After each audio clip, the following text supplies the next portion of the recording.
if you're competitor obsessed, if that's your goal and if that's your main focus as a business, and you do everything you can to get one step ahead of that customer, when you do that, the further and further separation you get away from that, competitor, if you have a competitor focus, the further and further away you get from that competitor, then the less motivation you have if you make that your motivation.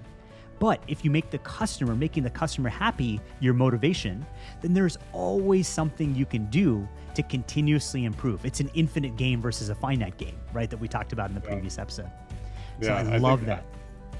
When you were saying that about the competitor stuff, I just couldn't help but think, winners focus on winning, losers focus on other winners.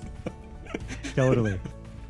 Yeah, Absolutely. seeing that meme in my head when you were saying that. But I mean, yeah, man, these other people, they don't affect you at all. You just got to improve your game. That's it. That's the only thing that's going to improve you making more money. It's not any of these other people.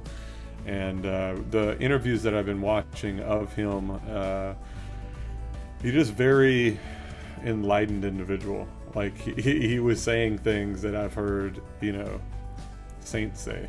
Basically, it's like, you should review your life as like a 90-year-old man, and if this day wasn't spent well, you probably should be spending it differently. It's like an entrepreneur businessman doesn't talk like this.